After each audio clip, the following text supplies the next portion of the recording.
KPBS On Demand is supported by the San Diego County Toyota dealers, presenting a new 2025 Tundra designed to combine performance and comfort with up to 437 horsepower and 10-speed automatic transmission. See your Toyota dealer, the San Diego County Toyota dealers. We make it easy.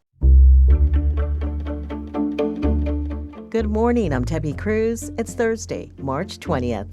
Veteran members of San Diego street gangs say their peace efforts are paying off.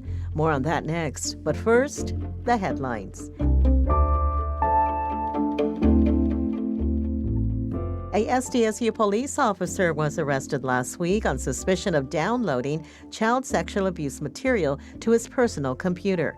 Campus officials announced the arrest Tuesday. The university says it did not release the officer's name due to employee privacy laws. The officer was arrested off campus as a result of a federal investigation by the Department of Homeland Security. The university's police chief says the department is in the process of firing the officer. The EPA says it won't reconsider its January decision against designating the Tijuana River estuary a Superfund site. In a letter to Imperial Beach Mayor Paloma Aguirre last week, the agency said ongoing wastewater infrastructure repairs should solve the problem.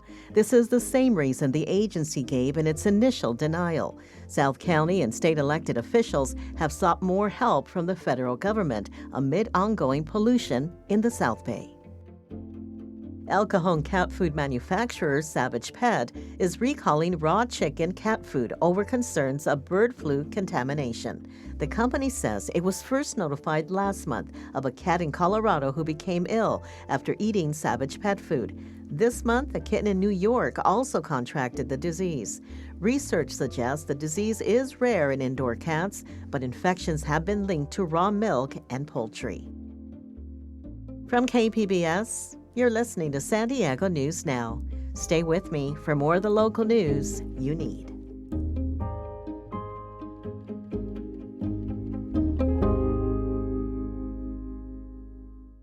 KPBS On Demand is supported by Latino Legacy Foundation, presenting their Storyteller series, Reach for the Stars with Ellen Ochoa, the first Latina astronaut. Welcome Serenade by the all-female mariachi Amapolas, Sunday, June 29th. More at latinolegacyfoundation.org.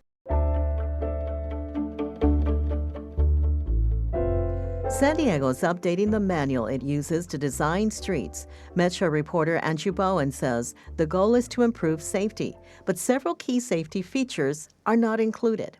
How many times have you zoned out while driving, only to look down at your speedometer and realize you need to slow down?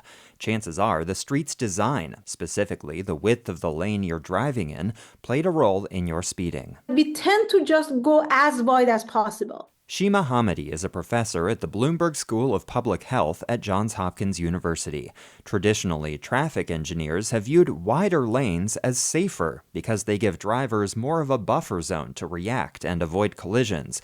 But Hamidi led a study of more than 1,100 streets in 7 American cities, finding the widest lanes see more crashes. They tend to be more relaxing for drivers. Drivers drive faster, and that's the speed that actually leads to crashes and more severe number of crashes. When lanes are narrower, drivers tend to be more precautious. San Diego's draft update to its street design manual does set a preference for narrowing lanes in some cases, but it also allows for wider lanes. And the narrowest width allowed, 9 feet, requires extra scrutiny and bureaucratic review.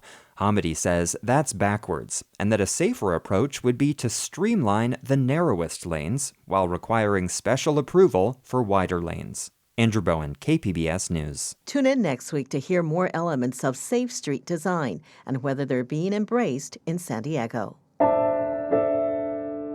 Off-duty TSA workers participated in a rally yesterday at the San Diego International Airport.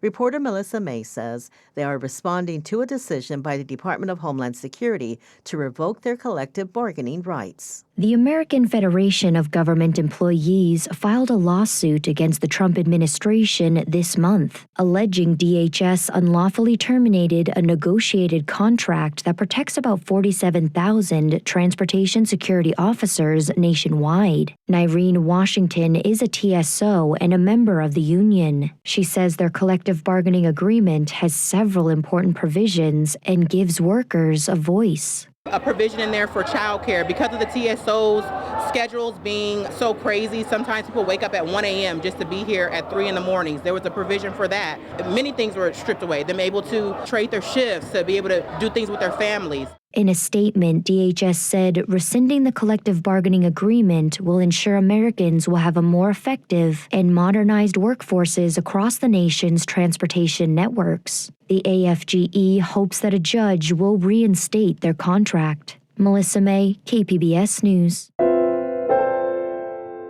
Peace is brewing in parts of San Diego between a group whose colors are blue and another who wears red.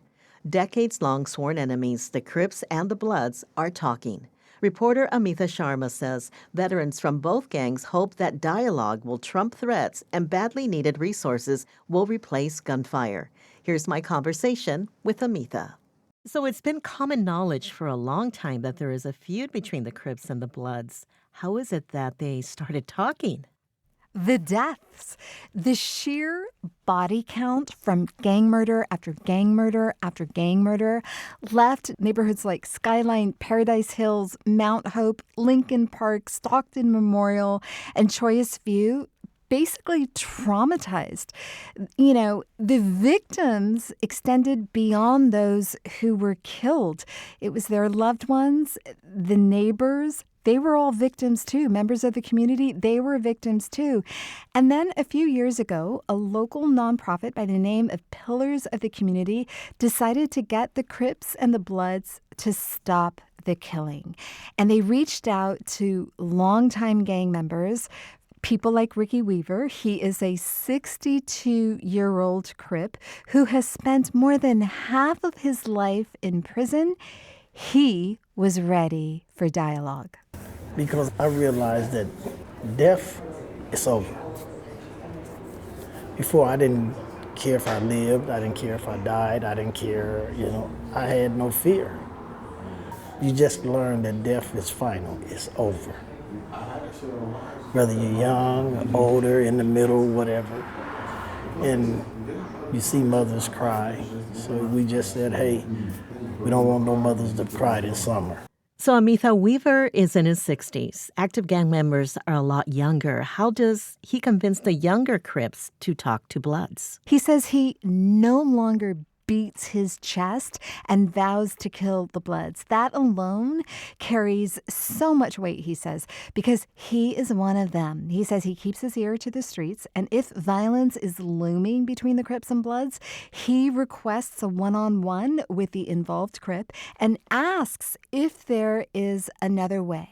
And it can be a hard sell because so many of the Crips' friends have been put in the ground, put in the graveyard by Bloods, and vice versa. Linnell Brown is 54. He is a Blood. His brother was killed by a Crip. His cousin was also killed in gang violence. But he says that he has transcended the hatred and the revenge bred by those killings. My lesson is, try to prosper and, get your education, get your money right. Just fighting people for no reason, that's for the birds. That's for animals and savages. We human, and we should be able to live in a society without fear of each other just because of our skin color and the clothes that we wear. So what you heard Linnell just say, that message may be resonating. In the 8 years before the Crips and Bloods started talking, there were 15 gang-related murders on their turf. making up 25% of gang killings across the city. Then, in 2023 and 2024, there were 0 in those same neighborhoods, but 10 across the city. Now, I spoke with San Diego Police Department Lieutenant Lou Maggi. He says he'd like to think that part of the reason for the drop is due to several large-scale police operations targeting some of the most brutal gangs and criminals in the city that have basically put a lot of very violent people in jail. Now, I also spoke with 42-year-old Cherie Hampton. She was in a blood-affiliated gang. She says outside of the violence coming down, the biggest effect of talks between the Crips and Bloods is understanding. That we're the same. We want the same things in this community. If we wasn't coming together, we would never know what they want and what we want, or when would this conversation ever come about? To be like, oh, what can we do to help the community? Who was going to do that? Who was going to start trying to build and rebuild our community? It's up to us. So, the people I spoke with are also working to open 2 drop-in centers, one in Stockton Memorial and another in Ocean View, where folks, including current and former gang members, can access career counseling, job training, childcare, and mental health courses. Melissa Hernandez was a member of the gang tied to the Crips. She says the services are vital to ending the blood-Crip violence forever. It's important because there's not no broken cycle yet. It's just, it keeps going on and on and on. And I'm seeing this even with young kids. I was a young one. So me being the young one, nobody was there for me. And the ones that were, they gave up too soon.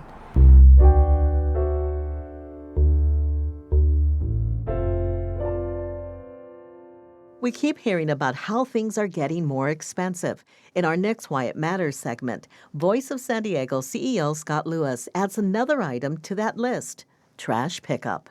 If you're a homeowner in San Diego, you could be about to pay $53 a month for trash pickup.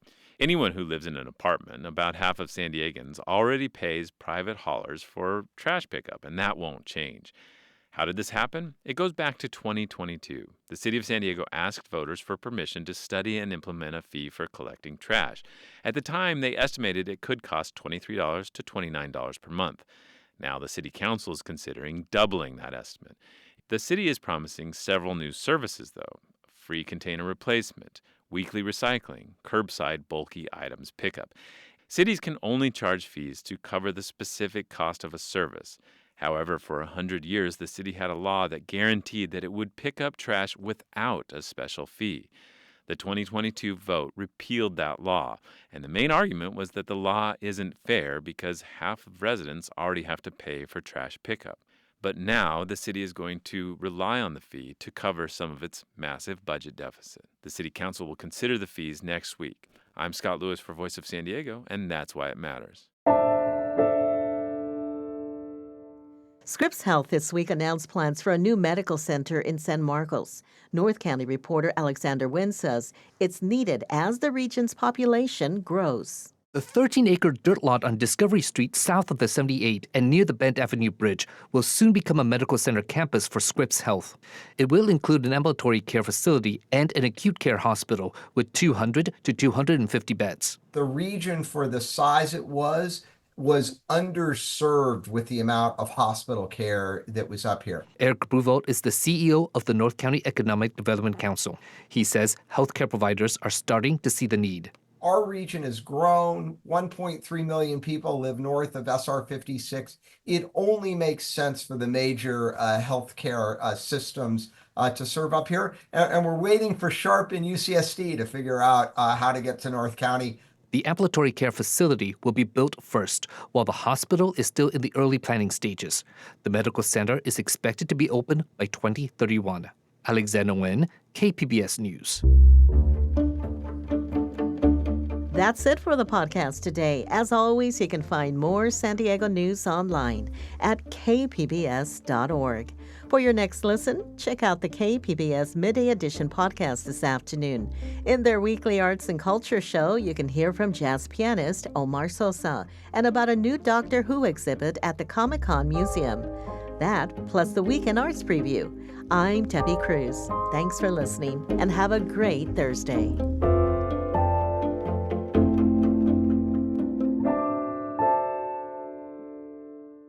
KPBS On Demand is supported by the National Conflict Resolution Center. Geopolitics, a divisive election year, and strained budgets are all topics that can create tension in the workplace. NCRC can help workplace leaders navigate polarizing issues with the Culture, Communication, and Conflict Certificate. More at ncrconline.com.